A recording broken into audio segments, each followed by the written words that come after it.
Hello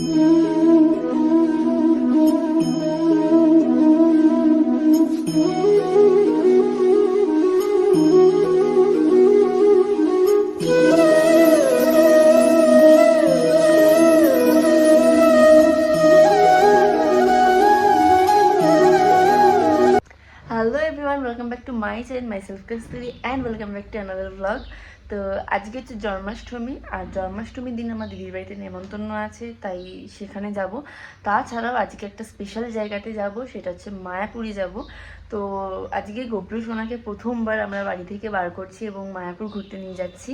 তো আজকে সারাদিনটা কেমনভাবে কাটাই, কী কী করি না করি সব কিছু আজকে ব্লগে তোমাদের সাথে শেয়ার করবো। চলো তাহলে লেটস গেট স্টার্টেড।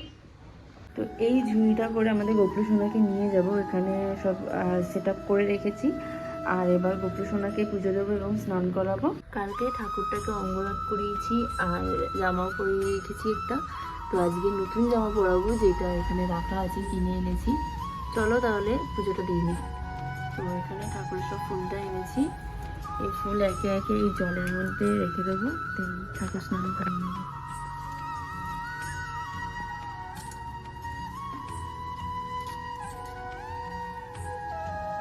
জন্মাষ্টমীর দিন সকাল সকাল ঘুম থেকে উঠে স্নান করে গবলু সোনাকে আগে পুজো দিয়ে নিচ্ছি। আজকে যেহেতু আমার দিদির বাড়িতে একটি নাম সংকীর্তনের অনুষ্ঠান হবে, তাই সেখানেই যাব। তার আগে যেহেতু বাড়িতে সবাই চলে যাবে, তাই ভেবেছিলাম গবলু সোনাকেও নিয়ে চলে যাব। জন্মাষ্টমীর আগের দিনকে গবলু সোনার অঙ্গরাগ করিয়েছি, যে ভিডিওটা তোমরা অলরেডি দেখে ফেলেছো। এই জলের মধ্যে অল্প কিছু ফুল দিয়ে গবলু সোনাকে স্নান করাবো।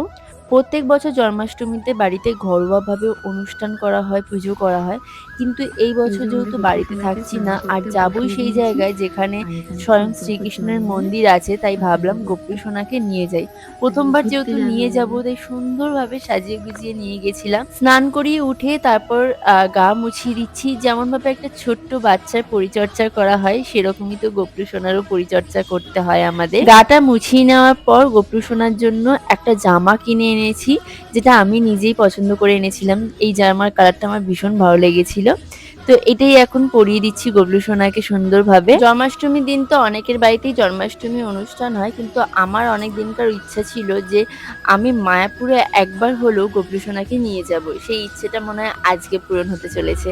যাই হোক, গবলু সোনাকে খুব সুন্দরভাবে জামা পরিয়ে সাজিয়ে দিয়েছি। প্রত্যেকবারে মাই সবকিছু করে, কিন্তু এই বছর আমি নিজে হাতে সবটা করেছি। জামার ম্যাচিং এ গলার হার, তার সাথে বালাও কিনে এনেছি, সব সুন্দরভাবে পরিয়ে দিয়েছি। আর জানি না কেন সবকিছুই এত সুন্দরভাবে ম্যাচ হয়ে গেছে, বেশ সুন্দর দেখতে লাগছিল।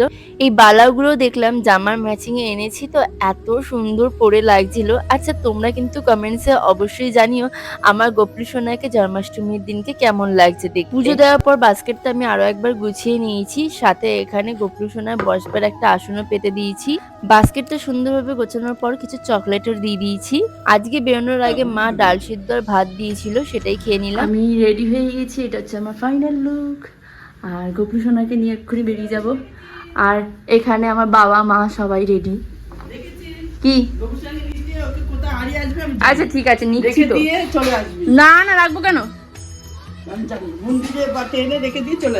আমার মা তো ভীষণ ভয় পাচ্ছিল, কারণ কি এর আগে কখনোই আমাদের গবলু সোনাকে বাড়ি থেকে বার করিনি, প্রথমবার বার করলাম। স্টেশনে এসে আগে টিকিটটা কেটে আমি দাঁড়িয়ে আছি, মা বাবার জন্য ওয়েট করছিলাম। আমি স্টেশনে আগে এসে টিকিটটা কেটে নিয়েছি, আর এই যে মা পাশে হাঁটছে। বাবা, যাই হোক, এখন যাই। ট্রেনটা অ্যানাউন্স করেনি এখনো, অ্যানাউন্স করলেই ট্রেনে উঠে যাবো, দেন নবদ্বীপ।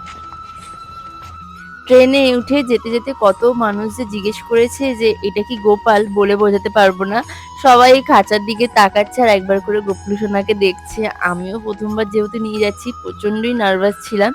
যাই হোক, নিয়ে তো গেছি। আমার ভীষণ ভালো লেগেছে আজকে ওকে ঘুরিয়ে আনতে। আর এটাই ছোটখাটো এই খুশিগুলো না বেশ ভালোই লাগে। যাই হোক, নবদ্বীপ স্টেশন থেকে নেমে এখন টোটো করে আমরা চলে যাচ্ছি ঘাটের উদ্দেশ্যে, নৌকা পারাপারের উদ্দেশ্যে। মারা যাবে হচ্ছে দিদির বাড়ি, আর আমি চলে যাব মায়াপুরে। আর নবদ্বীপ ঘাটেও চলে এসেছি আমরা। এখানে মারাত্মক পরিমাণে ভিড় ছিল, তার উপর আজকে যেহেতু সারাটা দিন বৃষ্টি পড়েছে। যাই হোক, আমরা ঘাটেও চলে এসেছি। ঘাটে এসে মারা চলে গেছে ওইদিকে ঘাটে, স্বরূপগঞ্জের ঘাটে, আর আমি চলে এসেছি মায়াপুরের ঘাটটাতে। সেখানে এসে নৌকা ধরে এখন চলে যাচ্ছি মায়াপুরের উদ্দেশ্যে। আর একজন দাদু আমাকে এখানে খুব হেল্পও করেছে, কারণ কি বৃষ্টির মধ্যে এত কিছু নিয়ে ছাতা নিয়ে দাঁড়ানোটা খুব প্রবলেম হয়ে যাচ্ছিল। তাই উনি আমাকে একটু ছাতার তলায় আশ্রয় দিয়েছে। আর দেখো ওই সুদূরে দেখা যাচ্ছে মায়াপুর মন্দির। প্রত্যেকবার যখন দিদির বাড়িতে যাই তোমাদের শুধু মায়াপুরের মন্দিরের চূড়াটুকুই দেখাতাম। এই বৃষ্টির মধ্যে নৌকাঘাট পারাপার করে চলে এসেছি এখন মায়াপুর। আর এই যে আমার গোপু সোনা, একে নিয়ে এখন যাবো হচ্ছে ইস্কন মন্দিরে। দেখি ভেতরে কি হয় না হয়। মায়াপুরে ঢোকার মুখে লেখাই আছে শ্রী চৈতন্য মঠ, শ্রী চৈতন্য মহাপ্রভুর জন্মস্থান, শ্রী বাস অঙ্গন। এখানে এসে টোটো ভাড়া করে নিয়েছি, কারণ কি এই বৃষ্টির মধ্যে মন্দিরে হেঁটে হেঁটে যাওয়া একদম সম্ভব ছিল না। যাই হোক, আমি যেহেতু একাই ছিলাম তাই টোটোর সামনের দিকে আমাকে বসতে হয়েছে। আর আসবার পর একজন আমাকে তিলক কাটিয়ে দিয়েছে। আমি প্রথমবার তিলক কাটলাম, ভীষণ ভালো লাগছিল একা একা ঘুরতে। মায়াপুরে আমি লাস্ট এসেছিলাম দোলের দিনকে, আবারও আজকে এলাম জন্মাষ্টমীর দিন। আর চলেই এসেছি মায়াপুর মন্দিরে একদম গেটের সামনে। চলো তাহলে এবার ভেতরে ঢোকা যাক। এর আগে বহুবার মা বাবার সাথে ঘুরতে এসেছি, দিদি জামাইবাবুদের সাথে ঘুরতে এসেছি, কিন্তু প্রথমবার আমি একা একা মায়াপুরে ঘুরতে এসেছি। মায়াপুরের ভেতরে ঢোকা মাত্রই তোমরা কিন্তু দেখতে পাবে এই দোকানগুলো। এখানে কিন্তু গোপী ড্রেস, ঘাগরি, তারপর অনেক জামা কাপড় বিক্রি হয়, তুলসীর মালা, ঠাকুরের সরঞ্জাম, অনেক কিছু বিক্রি হয়। তো তোমরা এখান থেকে কেনাকাটা করতেই পারো। আজকে সারাটা দিন মায়াপুর নবদ্বীপে বৃষ্টি পড়েই গেছে। যাই হোক, আজকে আমি একা একা পুরো মন্দিরটা ঘুরেছি, আমার ভীষণই ভালো লাগছিল। আর এখানে দোকানগুলোতে তোমাদের একটু ঘাগরিগুলো দেখিয়ে দিচ্ছি। ঘাগরিগুলোর দাম ওই 500 থেকে 400-র মধ্যে নেয়, 600-700 নেয়, যেরকম তোমরা নেবে তার উপর ডিপেন্ড করে। যাই হোক, আমি অনেক ঘাগরি দেখছিলাম। এর আগে আমি একবার এসে এখান থেকে একটা ঘাগরি নিয়ে গেছি, ওটাই আমার প্রথম কেনা ঘাগরি। এতবার মায়াপুরে এসছি কিন্তু এখনো পর্যন্ত রাস্তাঘাট সব গুলিয়ে ফেলি। যাই হোক, আমি তো প্রথমে মন্দির খুঁজে পাচ্ছিলাম না, তারপর কিছু সাইনবোর্ড দেখতে পেলাম যে মন্দিরের রাস্তা এইদিকে। অনেকটা ঘুরে ঘুরে আমি মন্দিরে এসছি। আর এখন আমার গোপী সোনাকেও বার করে নিয়েছি মন্দির ঘোরাবো বলে। চলো তাহলে এবার মন্দিরের সামনে যাওয়া যাক। তোমরা যদি মন্দিরের ভেতর ঢুকতে যাও তাহলে অবশ্যই কিন্তু মন্দিরের পাশে জুতো রাখবার জায়গা আছে, সেখানে কিন্তু জুতো জমা দিয়ে তারপর তোমরা মন্দিরে ঢুকতে পারবে। আর ফোনও কিন্তু অবশ্যই জমা দিয়েই তারপর ঢুকতে পারবে ভেতরে, কিন্তু মন্দিরের ভেতর ফোন নিয়ে অ্যালাউ নয় একদম। এই যে বড় মন্দিরটা, এটা এখনো পর্যন্ত তৈরি হচ্ছে, আর তার অপোজিটেই তোমরা দেখতে পাবে মেন মন্দির। এই মন্দিরের বাইরে কিন্তু আগে চেক করা হয় যে তুমি মোবাইল নিয়ে ঢুকছো কিনা, তারপর কিন্তু তোমাকে ঢুকতে দেবে। আমি তো ওখানে মন্দিরের ভেতর মোবাইল নিয়ে ঢুকেছিলাম, কিন্তু লুকিয়ে চুরিয়ে ঢুকতে হবে একদম, যাতে ওনারা টের না পায় যে তুমি মোবাইল নিয়ে ঢুকেছো। চলো তাহলে এবার মন্দিরের ভেতরটা একটু ঘুরিয়ে আসা যাক।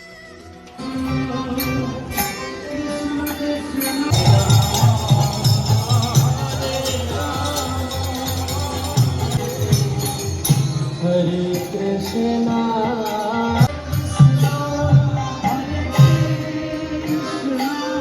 কৃষ্ণ কৃষ্ণ হরে হরে, হরে রাম হরে রাম, রাম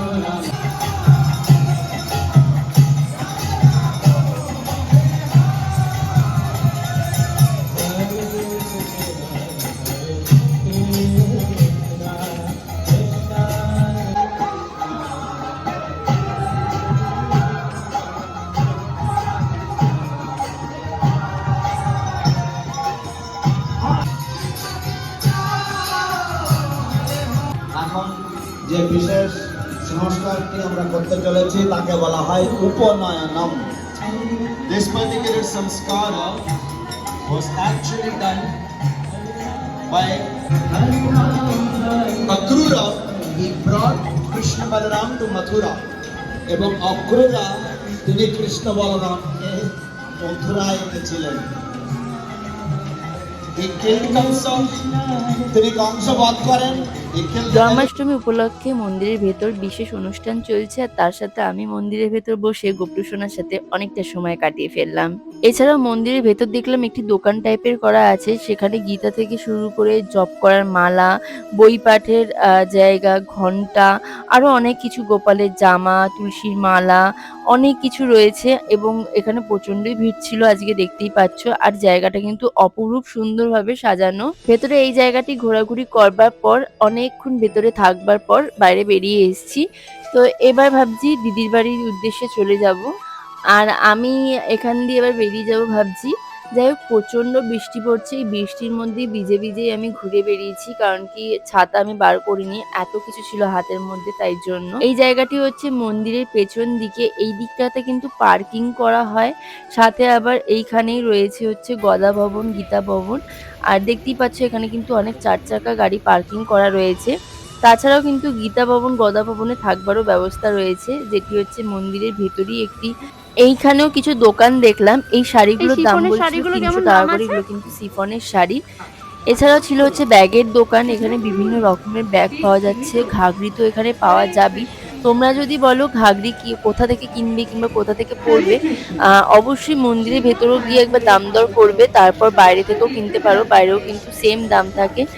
প্রভুপাদের মূর্তি থেকে শুরু করে কৃষ্ণ ঠাকুরের ছবি সবকিছুই কিন্তু এই জায়গাটিতে পাওয়া যায়। বহু রকমের বিভিন্ন ধরনের শাড়ি, ঘাগরা, বহু জিনিস এখানে পাওয়া যায়। তোমাদের সাথে হালকাভাবে একটুখানি শেয়ার করে দিলাম। তোমরা যদি যারা এখানে ঘুরতে আসবে তারা যদি মনে করো গোপী ড্রেস কিনবে, তো এই দোকানগুলো থেকে একবার কিন্তু কিনে দেখতেই পারো। আর এখানে দেখতেই পাচ্ছ গদা ভবনের একদম সামনের দিকেই কিন্তু এই দোকানগুলো। এখানে দেখতেই পাচ্ছ বহু ধরনের ঘাগরি পাওয়া যায়। এছাড়াও প্রচুর শাড়ি পাওয়া যায়। এবার এই দিকটাতে এসে আমি এবার এখান থেকে বেরিয়ে যাবো। এখানে দেখো পার্কিং জোনও আছে। আমার মোটামুটি মায়াপুর ঘোরা কমপ্লিট, মানে মন্দিরে শুধু ঠাকুরই দেখতে গেছিলাম, ঠাকুর প্রণাম করতে গেছিলাম, সেটা হয়ে গেছে। এবার দেখি দিদির বাড়ির দিকে যাই, ঘাট পার হবো, হয়ে তারপর দিদির বাড়ি যাবো। এটা হচ্ছে গেট নাম্বার 4। এই পিছন দিকটা করে তোমরা পার্কিং পাবে, আরও দোকানপাটও আছে এদিকটাতে। এছাড়াও কিন্তু দেখো এখানে অনেক হোটেল রয়েছে, তোমরা যদি অকেশন ওয়াইজ আসো তাহলে প্রচুর হোটেল পাবে। এই দেখো এইখানে একটা হোটেল, এই সামনে একটা হোটেল, আরও ওদিকে সব হোটেল আছে। মায়াপুর ঘাট থেকে মায়াপুর মন্দির পর্যন্ত প্রচুর দোকান বসে, দুপাশে দুধারে প্রচুর দোকান বসে, যেমন শাড়ির দোকান হোক, ঠাকুরের ফটো হোক, ঠাকুরের জিনিসপত্র হোক, প্রচুর দোকান বসে। এখানে আসবার জন্য কিন্তু কৃষ্ণনগর থেকে বাস থাকে, যেটা মায়াপুর টু কৃষ্ণনগর কিংবা কৃষ্ণনগর টু মায়াপুর যাতায়াত করে। তাছাড়া দেখো রাস্তায় কিন্তু প্রচুর টোটো থাকে, তোমরা যারা নবদ্বীপ ঘাট পের করে আসবে তারা তো এসব টোটো করেই চলে আসতে পারবে। আর তোমাদের সাথে একটুখানি মার্কেটটা শেয়ার করে দিলাম, আজকে যেহেতু বৃষ্টির দিন ছিল তাই মার্কেট সব খোলা ছিল না। নবদ্বীপ ঘাট তো এদিক দিয়ে আসে, আর আমি এখন যাব স্বরূপগঞ্জ ঘাট, তাই এই দিকটাতে যেতে হবে সোজা, মানে এই মন্দির দিয়ে, এদিকে মন্দির আছে, এখান দিয়ে সোজা আসলেই স্বরূপগঞ্জ ঘাট, আর এখান থেকেই যাব দিদির বাড়ি। হালকা হালকা টিপ টিপ ঝিরিঝিরি বৃষ্টি পড়ছে, যাই হোক তাড়াতাড়ি যাই, গিয়ে ওদের বাড়িতে কিছু রেস্ট নেবো, অনেক সকালে বেরিয়েছি, তার উপরে সেরকম কিছু খেতেও ইচ্ছা করেনি। এখানে নৌকার টিকিট 3 টাকা, আর নবদ্বীপ ঘাট থেকে আমি মায়াপুর নৌকার টিকিট কেটেছি হচ্ছে 5 টাকা। মায়াপুর ঘুরে এখন প্রায় বেলা 1টা কি 1:30 বাজে। এখন ওখান থেকে বেরিয়ে সোজা ঘাট পারাপার করে টোটো ধরে চলে গেছি দিদির বাড়ি।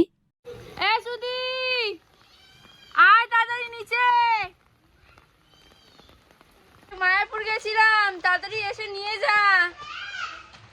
ও বাবা কি বৃষ্টি রে তোদের বাড়ি এখানে, এনে ধর, এটা ধর। দিদির বাড়িতে অবশেষে এলাম আমি, খুব ভালো লাগছে নেল পলিশ পরে তোমার। দিদির বাড়িতে এসে দিদির বাড়ির মন্দিরে ঠাকুর রেখে চলে গেছিলাম ওদের যেখানে নাম সংকীর্তন হচ্ছে সেখানে।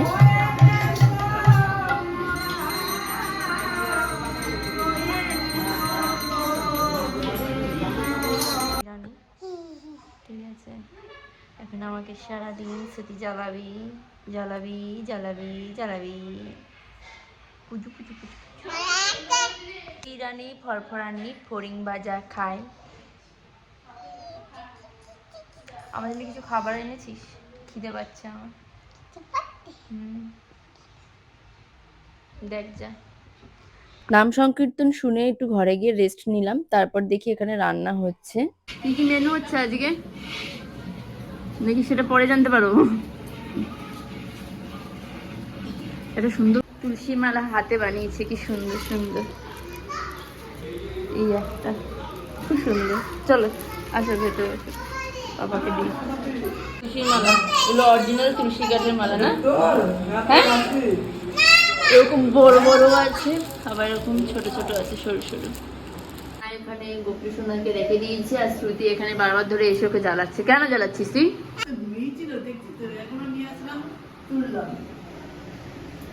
খেতে দে, তাহলে দে প্লেটে করে নকুল দানা সাজিয়ে দে, ঠাকুরের প্লেটে করে। হ্যাঁ দে, যেমন দিদা পাগল তেমন শ্রুতি পাগল, দুজনেই পাগল। হাসছে দেখো না, যা ডাকছে পিটাবে। ও কত মাঝিকে আদর করছি, এটা পুরোপুরি লোক দেখানো আদর। বল লোকজনকে দেখাচ্ছি যে আমি কান্নাকাটি করে চিপস নিয়েছে আবার মেয়ে। ফিরবি এখন নয়, পাকা মেয়ে একেবারে দেখো। ভেবেছিলাম মন্দিরে কিছু খাবো না, যেহেতু এখানে এসে খাবো, কিন্তু এখানেই খেতে খেতে বলছে যখন বিকেল হবে, তাই এখন চিপস কিনে এনে খেয়েছি।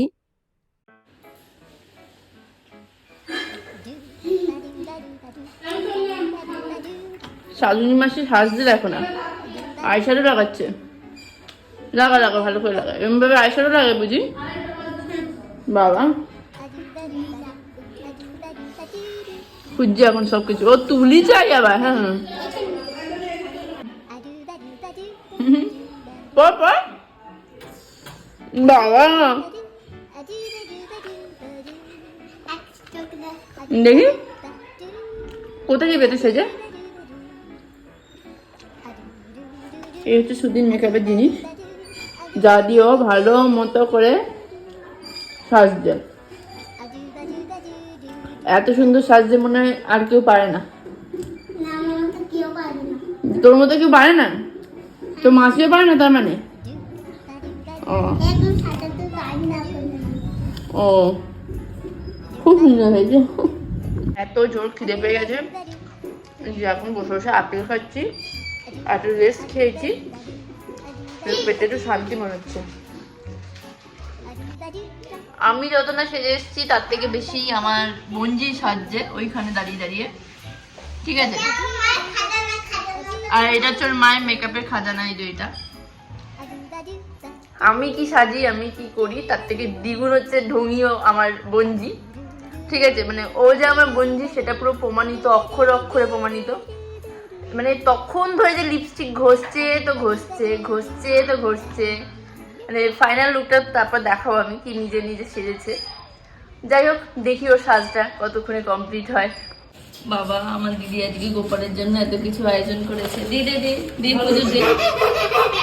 আমার দিদির এই নতুন বাড়িতে ফার্স্ট টাইম আমাদের গোপলুসোনা গেছে ঘুরতে, তাই জন্য দিদি খুব সুন্দরভাবে প্রসাদ ফুল দিয়ে সুন্দরভাবে সাজিয়ে পুজো দিয়েছে।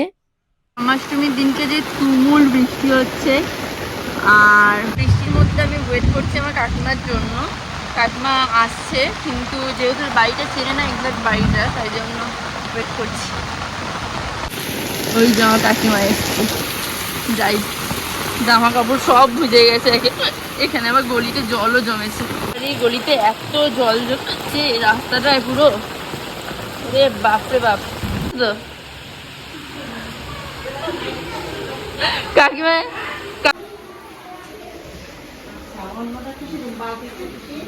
যারা নাম সংকীর্তন করতে এসেছিলেন তাদেরকে আগে এখানে খেতে বসিয়ে দেওয়া হয়েছে, তারপর আমরা সবাই একে একে খেতে বসবো। আর এখানে এত আজকে বৃষ্টি হয়েছে, মারাত্মক পরিমাণে বৃষ্টি হয়েছে। আমি জানি না চন্দননগরে আজকে কতটা বৃষ্টি হয়েছে। তো আমরা এখন ঘরে বসে বসে সবাই গল্প করছিলাম। অনেকটা সকালবেলা যেহেতু বাড়ি দিয়ে বেরিয়েছি, তাই দুপুরবেলা বসে বসে একটু রেস্ট নিচ্ছিলাম। মা, বাবা, কাকিমা, জামাইবাবু, দিদি এখানে সবাই আছে। এখানে শ্রুতিও বসে বসে ফোন ঘাঁটছে। যাই হোক, সবাই মিলে গল্প করবার পর আমরা এখন খেতে বসে পড়েছি। আর আজকে খাবারের মেনুতে অনেক কিছু ছিল। ডাল, আলু ভাজা, পটলের দোরমা, পনিরের তরকারি, আলুর দম। আর এই সবকিছু খাবারের মধ্যে আমার সবথেকে বেশি ভালো লেগেছে আলুর দম আর পনিরের তরকারিটা। তাই সেইটা দিয়েই গোটা ভাত খেয়ে নিয়েছি। তারপর লাস্টে ছিল শেষ পাতে পায়েস আর ছিল মিষ্টি। যাই হোক, এই সবকিছু খাওয়া-দাওয়া করে সোজা চলে গেছিলাম দিদির বাড়ির ছাদে। আর ছাদে ওরা প্রচুর গাছপালা লাগিয়েছে। ওদের সিঁড়ি ঘরের সাথে একটা ঘর করা আছে, ৩ তলার ঘর যেটা। তো সেখানেই গেছিলাম সেটা দেখতে। আর যখন ওদের গৃহপ্রবেশের পুজো হয়েছিল তখনও এই ঘরটা পুরোপুরি টোটালি কমপ্লিট হয়নি। আজকে উঠে দেখলাম যে বেশ সুন্দরী। আর এখান থেকে যেন মায়াপুরের ওই মন্দিরের চূড়াটুকু দেখা যায় দিদির বাড়ির ছাদ দিয়ে একেবারে। কোথাও গেলে কেন জানি না আমি ভ্লগ করতে ভীষণই লজ্জা পাই। আর এখন আমি এই সিঁড়ি ঘর দিয়ে নেমে যাচ্ছি। তোমাদের এই ঘরটা জাস্ট একটু দেখিয়ে দিলাম। গোটা বাড়িটাই তোমাদের দেখিয়েছি, বাট এই ঘরটা শুধু দেখাইনি। ঘরে এসে গেছি। এবার আমরা সবাই মিলে প্ল্যান করলাম যে এই বিকেল, বিকেল করেই বেরিয়ে যাবো। নয়তো বাড়ি যেতে, যেতে সেই রাত্রির ১১টা বেজে যায়। যাই হোক স্মৃতির সাথে এখানে বসে, বসে একটু খুনসুটি করছিলাম। আমার তো খুনসুটি করবার মতো ও ছাড়া আর কেউ নেই। আর আমরা ওখান থেকে সবাইকে টাটা বাই, বাই বলে বিকেল, বিকেল করেই বেরিয়ে পড়েছি। এখানে মা, বাবা, আমি আর ছিল হচ্ছে আমার কাকিমা। সবাই এখন নৌকাতেই দাঁড়িয়েছিলাম। আর সত্যি কথা বলতে গেলে সারাদিনটা এত ঘোরাঘুরি করবার পর প্রচন্ড টায়ার্ড হয়ে পড়েছিলাম। প্রত্যেকবার নবদ্বীপ আসলেও মায়াপুর আসা হয় না। বাট এইবারে আমি ঠিক করেই নিয়েছিলাম যাবোই যাবো। মা আর বাবা এদিকে মন্দিরটাকে দেখে একটু প্রণাম করে নিচ্ছে। কারণ আমরা যতবারই আসি ভাবি একবার করে যাবো। কিন্তু যাওয়া হয় না বলে ওই দূর থেকেই ঠাকুর প্রণাম করে নেয় আমরা সবাই। আর আমি তো এবারে ঠিক করেই নিয়েছিলাম জন্মাষ্টমীর দিনকে আমি যাবোই ওখানে। যাই হোক আমি ঘুরে আমার ভীষণ আজকে দিনটা ভালো কেটেছে। আমার ভীষণই ভালো লেগেছে ঘুরতে। আর এখন আমরা ট্রেনে করে সোজা বাড়ি ফেরবার পথে রওনা দিয়েছি।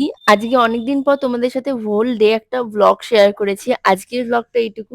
আশা করি তোমাদের ভালো লেগেছে। ভালো লাগলে অবশ্যই লাইক এবং সাবস্ক্রাইব করে দিও এরকম এক্সাইটিং ভিডিও দেখবার জন্য। বাই!